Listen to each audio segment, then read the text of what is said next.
I'm Julia Longoria. This is The Experiment. And this week, we hand over the show to correspondent Tracy Hunt. So the Olympics are over, but I'm still thinking about the Olympics.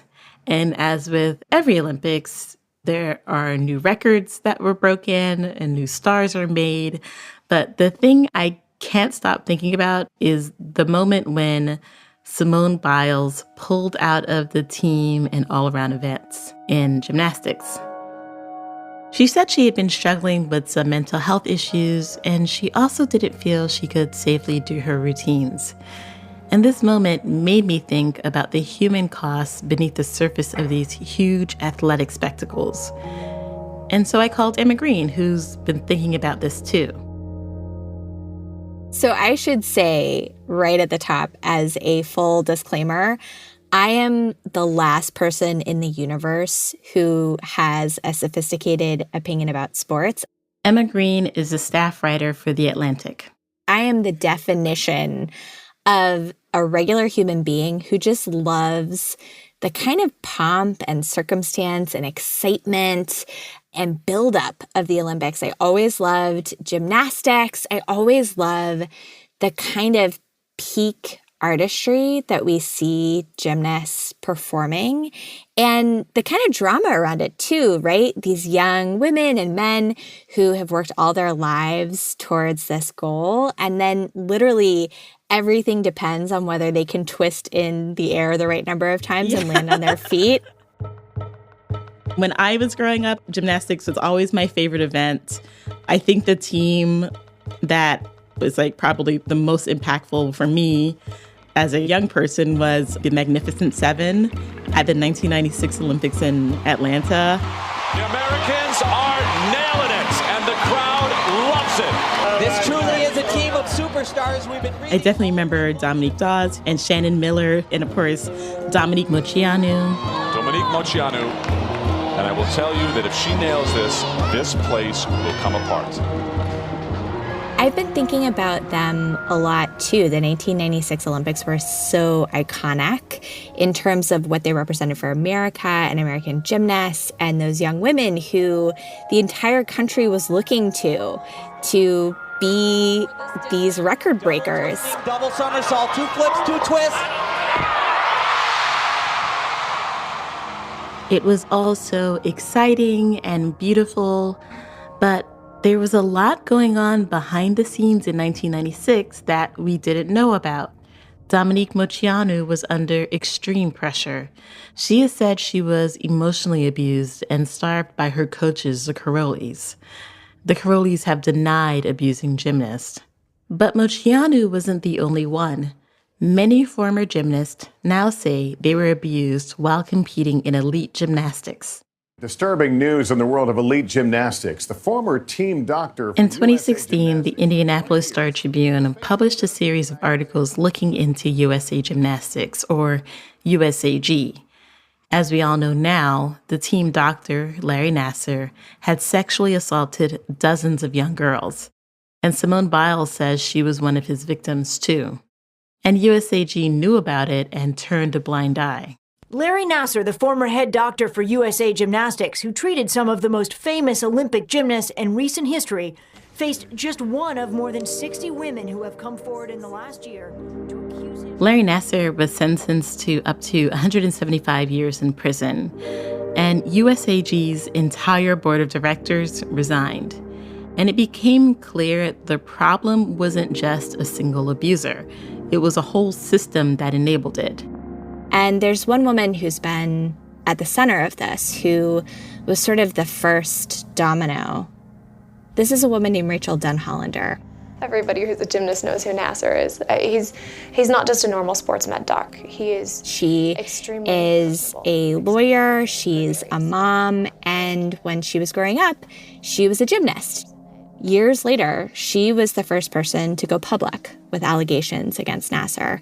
She ended up being this kind of leader for a group of almost 100 women who later testified at his sentencing hearing, who stood up and talked about what had happened to them.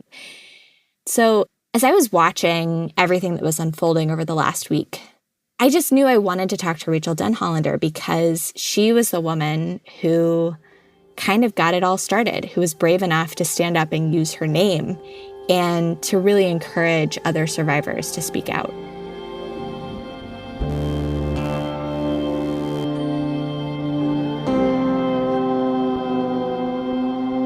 Every 2 years, American athletes compete not just for their own personal glory, but the glory of our whole country.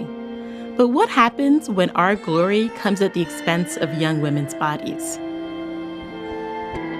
This week on The Experiment, Emma Green talks with the woman who started a whole reckoning in U.S. gymnastics, and we ask, what does it take to love a sport when the cost is so high?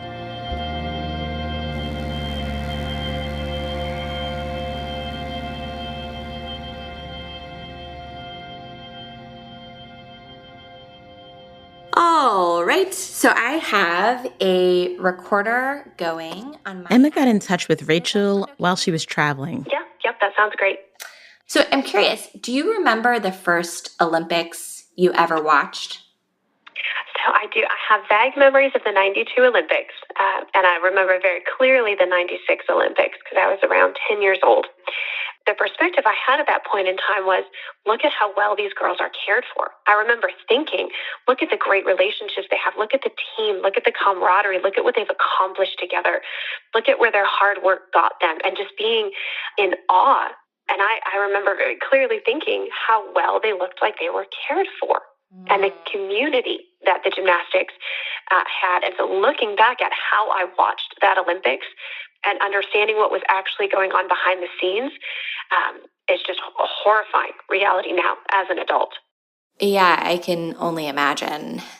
I'm wondering specifically about this moment that's been on my mind over the past week or so.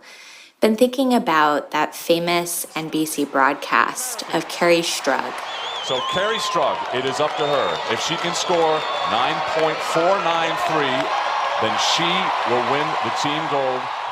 She had hurt her ankle. Oh! This is scary. She is limping. Yeah, I remember that moment very clearly for a couple of reasons.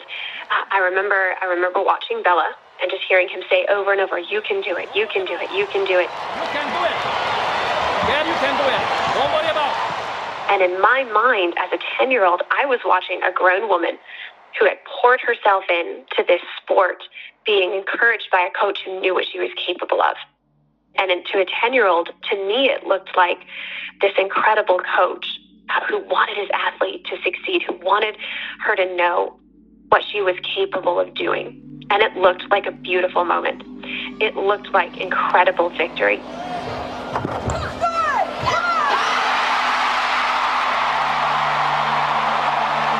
Kerri Strug is hurt.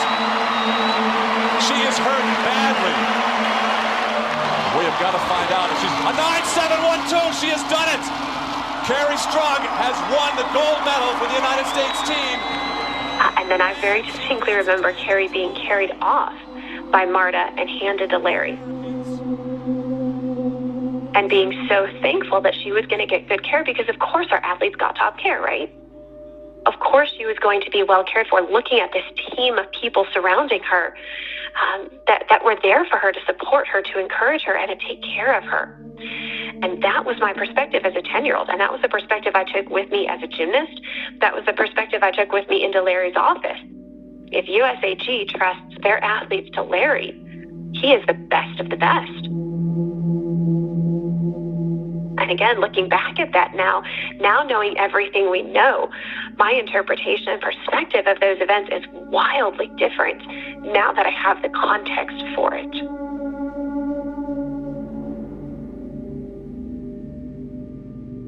I wonder, coming into these Olympics, how has it felt watching these young women compete? There's a lot of mixed emotions. It's beautiful to watch. But when you know the backstory of what was actually going on at USAG, there's a lot of concern also as you're watching these athletes.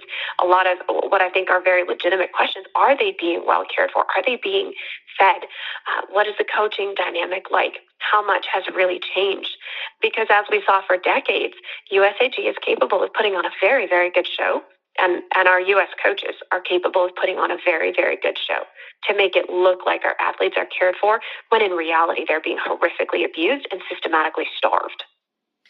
So you've lost the ability to just watch the Olympics as something that's fun or something that resonates with you as a fellow gymnast or something that makes you inspired about athleticism or about your country. You can't watch it with that simple single lens anymore. No, absolutely not. And to be honest, I don't think we should. I don't think we should be watching it with an uncritical eye. Is it traumatic to watch the Olympics? I wouldn't say it is traumatic to watch the Olympics because I'm able to focus on the athletes and their incredible accomplishments and some level of knowledge that, Simone, for example, is in a really good gym and she has bodily autonomy and the ability to say, this is not safe for me right now. But yes, there is always that very difficult and painful backdrop to those realities. And what we should be aiming for is to get to a point in our understanding and our perspective and our approach to athletics where we can celebrate the athlete and their accomplishments and yet not idolize it, so that they can, not have to fight an abusive organization just to get where they are.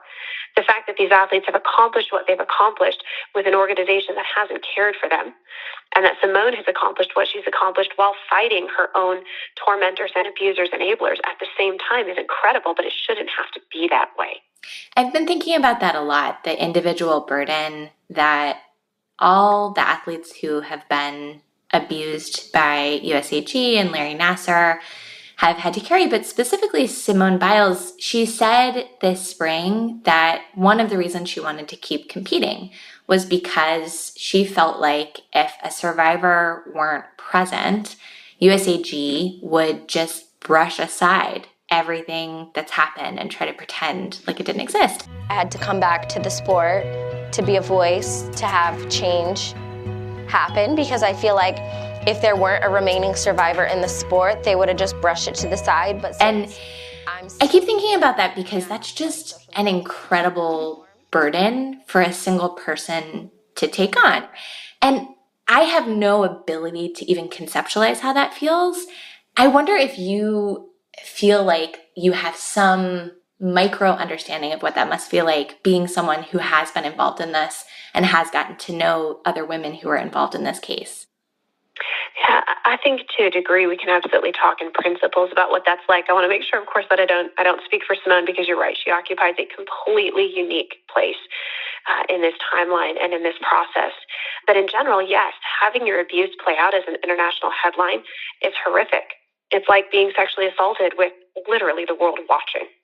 And to have the trauma from the abuse and the mental health struggles and all of those things that come with it playing out in front of an international audience, it feels like you have no shred of privacy or dignity left. It feels like you're just on display for the entire world. And then on top of that, you're carrying the weight of trying to protect the entire world, trying to force this kind of change. And I'll be honest, I think Simone has done that incredibly well. I have so much respect for how she has used her voice and her power and her authority to push for those changes and to be somebody that survivors can look to and know that struggling with your mental health and with trauma doesn't mean you're crazy and it doesn't mean you're weak. At the same time, it should have never been placed on her shoulders that way. It's a very unfair burden for her to carry. When you heard about her decision to step back from team finals and from the all-around, what did you think? It's a really wide range of emotions. I mean, I'm absolutely heartbroken and devastated for her because she has poured herself in and hung in that extra year and has just done an incredible job shouldering this weight. And it was something she wanted so desperately. So I can't imagine the pain of having to step back from that. At the same time, I am just so incredibly proud of her and thankful for her, because her ability to do that, to exercise bodily autonomy, to be able to recognize and have the freedom to say, this is not safe for me right now. That's choice and agency that the gymnasts who came before her didn't have. And that's so much of what she's worked for. That stand alone is going to have massive impact on the safety of the gymnasts who come after her.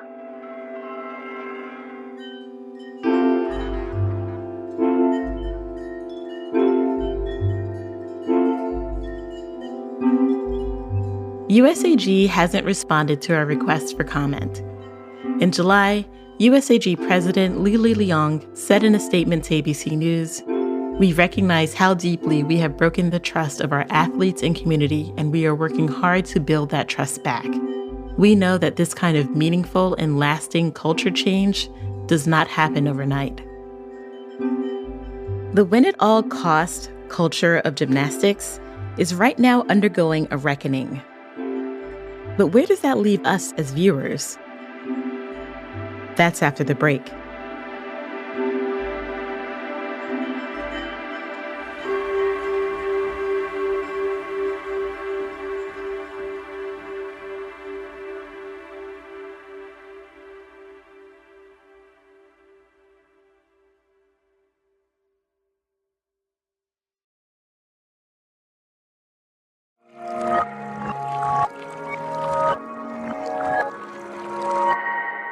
You're listening to The Experiment.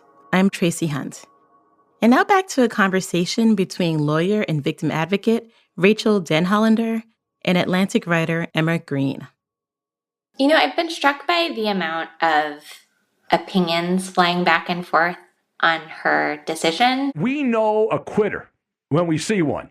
And right now, the biggest quitter in sports is Simone Biles. She's also very selfish. She's immature, and she is a shame to the country. Where is that coming from in the culture? I think it comes from a lot of things. It comes from a complete lack of understanding of trauma and mental health. I also do think in athletics, particularly with female athletes, we have a commoditization of women and women's bodies. You know, the number of people that have come out, even high-profile people saying, "She let us down, she let our country down." Excuse me? What exactly did you do to pour into Simone's training routine? Did you financially sponsor her? Did you pay her medical bills? How exactly did you pour into Simone to create a situation where she owes you? You know, and what that really shows is not patriotism, not a pride in country and athletes. It shows an entitlement mentality that says, "I own you. You are here for my benefit. You are here for my pleasure. You are an object for my gratification." That's what's actually being said. And that demonstrates a much more flawed mindset, a wicked mindset that exists in our country, that other people exist for our benefit. I've been so struck, too, by the gymnasts who have stepped out, not to say something against Simone, but to support her and even to express that they wish they had the option to take that route. Dominique Moceanu, for example, tweeted out a video of a fall that she took when she competed in the Olympics. She is so fortunate she wasn't seriously hurt. Where she was on a stress fracture and then took a fall and never got a spinal examination or medical attention. What a hard fighter. I don't know how she got herself back up there. And then minutes later, competed again and said that she never felt like she would have been able to make the choice that Simone made. It's so stunning that that culture exists, and yet it's the backbone of elite gymnastics. Why has that been the culture? Maybe until Simone, where a young woman would feel like she doesn't have the option to say, "I have a stress fracture and just fell at a high speed. I can't compete." You know, we had coaches and institutions and organizations and a country, frankly, that prioritizes money and medals over the bodies and souls of people. I think what's most astonishing in that video, and you see that video of Dominique, is that she's clearly hurt. And when you fall right on your head at that level and that speed, the risk of a spinal cord injury or a cervical fracture is very high. And then you go out and compete again. The added trauma to a cervical fracture or a concussion can be literally life-altering. It can be life and death. Nobody cared. She was an object. She was a means to an end. That's commoditization. That's also the foundation of rape culture. Women are objects. They're means to a sexual end. It's that same mindset of, "I own you. You exist to benefit me." And that's exactly what we're seeing in these responses to Simone. You let me down. I own you. You exist to benefit me. I want to push you on this a little bit because it strikes me that on the one hand, of course, some of these extreme examples where it's very clear that an athlete had suffered what is potentially a really catastrophic injury was nonetheless pushed to keep competing. But it also seems like it's hard to completely separate out the brutal toll on athletes' bodies from the sport itself. The things that people like Suni Lee are doing press the imagination. They are so incredibly difficult. And that difficulty comes with both a risk of injury and, in some cases, a kind of need to push your body beyond its physical limits. So I guess I want to press you on that, which is it possible to have elite gymnastics at the level that we have and not have some culture of young women athletes pushing their bodies beyond the physical limits of what's actually good for them in the long term? I think it is technically possible, absolutely. Whether or not we're ever going to get there remains to be seen. And that's going to entail a lot of hard conversations about our identity and our value. So do you have value and identity and worth outside of your gymnastics ability? If we really truly understand that the answer to that is yes, that lays the foundation to be able to say, I can't sacrifice my value, identity, the rest of my life for this one thing. I am a multifaceted person. Do you think it would be worth it for gymnasts and their coaches and the sport generally to set the bar a little bit lower in terms of the routines that gymnasts are pursuing and the heights that they're trying to achieve of unprecedented moves in their routines? Do you think it would be a good thing to say, no, it's okay to just not try to break the limit and add one more thing that could add one more layer of risk? You know, it sounds good in theory, but I think the way we've seen that play out with Simone is that it penalizes somebody who is genuinely just a phenomenal gymnast. You know, Simone's abilities have been penalized by the IRPC and everybody who's setting the code of points. And that's the rationale that they're giving, but then that penalizes her for her greatness. I think we need to start having other conversations potentially about the minimum age limits. Should we be raising the minimum age limits so that we're dealing with adult women who have hopefully been raised in a system that has helped them grow into fully formed adults who are able to say, hey, this is not right for me right now, and to have agency on autonomy over their own bodies and their own decisions. You have daughters, right? I do, 3 of them. Have you been watching the Olympics this year with your daughters? We have been, but we have a lot of very open conversation when we do. In fact, my girls at this point will often watch and say, Mommy, is that one safe? Does this one have a good coach? Is that coach hugging his girl? Is he really a good coach, or is he just pretending? They know to ask those questions now, and I'm glad that they do. And I've talked to them about how Simone stepped out because she realized it was more important for her to be safe than to pursue an Olympic gold medal. And talk to them about how her priorities were in the right place because she's worth more than that. And I'm so grateful to Simone for making it possible for me to have those conversations with my girls. Do you tell them things that you loved about gymnastics when you were a little girl?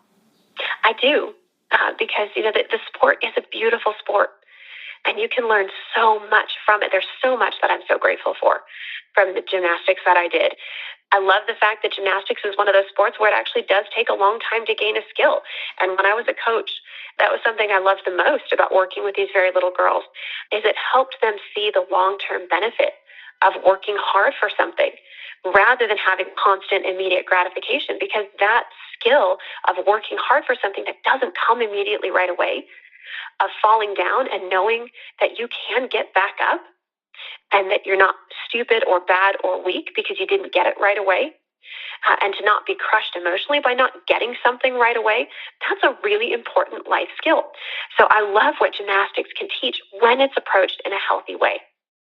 And it's just plain fun and it's beautiful. If your daughters wanted to compete in gymnastics, would you let them? Not right now. I wouldn't right now, because right now we have an organization that's looking at all of the abuse that's taken place for decades and saying it doesn't matter and we don't owe you any duty to protect you. I can't in good conscience put my girls under an organization that's going to look at my girls and say, I have no duty to keep you safe.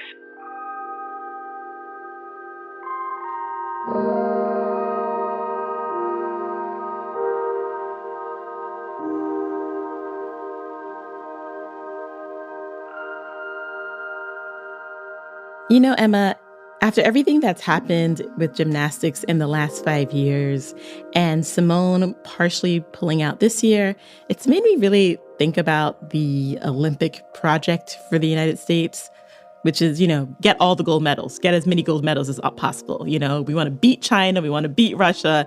The Olympics has always been this place where athletes can serve their country in almost the same way that you would think of like a military person would serve their country. Right. And so when Simone said no, I feel like there was a lot of people reacting in a similar way as if she was some soldier who wasn't taking orders.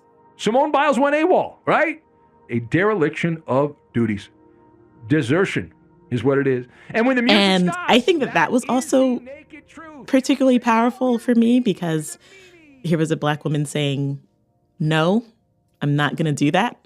Yeah, I think that's really powerful. And I think around the Olympics, where the stakes are so high and there's so much national identity wrapped up in it, but even just in our culture where what we do becomes what we are, it's kind of radical to say Simone Biles is a worthwhile human being whose life and body is worth more than one run at the Olympics.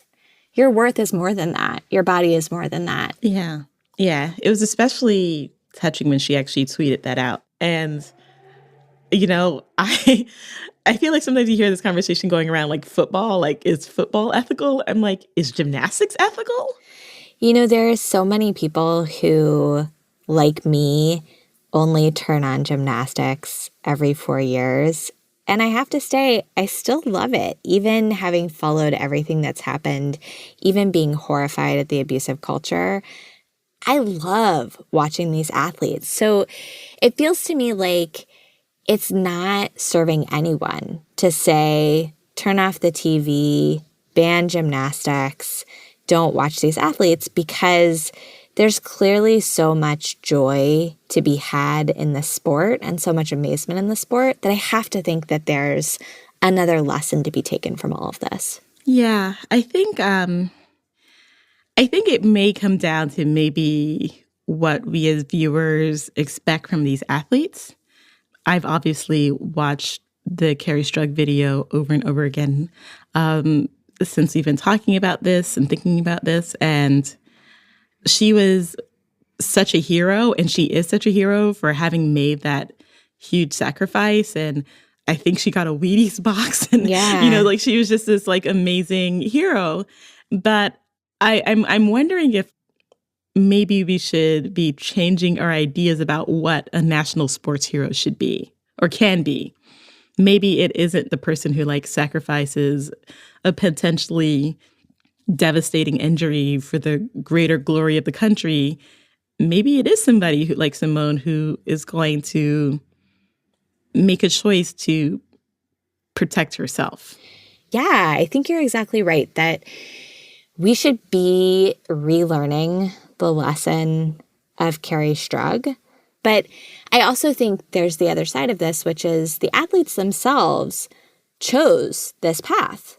They chose something that's extraordinary, and Simone Biles is extraordinary. So for us as viewers, the onus is to be in a place where we're celebrating who she is and what she's chosen and what she's achieved, and just basking in the amazement of that, and not also demanding from her that she sacrifice her body and herself and her safety in order to serve that desire to be amazed.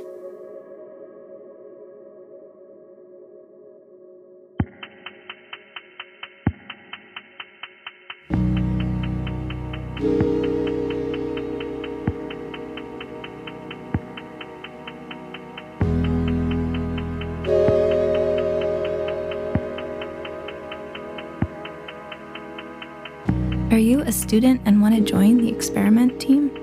Apply for our paid fall internship. We're accepting applications until August 20th. Find out more on this episode page at theatlantic.com/experiment. This episode of The Experiment was produced by Tracy Hunt and reported by Emma Green, with editing by Catherine Wells and Jenny Lawton. Fact check by William Brennan.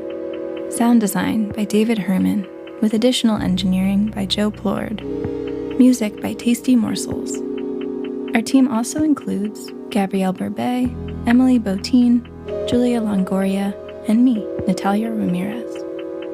You can read Emma Green's interview with Rachael Denhollander, the gymnast who won't let her daughters do gymnastics, on our website, theatlantic.com/experiment.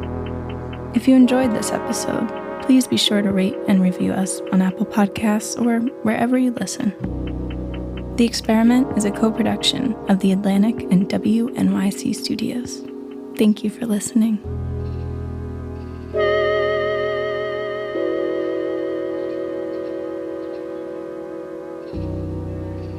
Mm-hmm.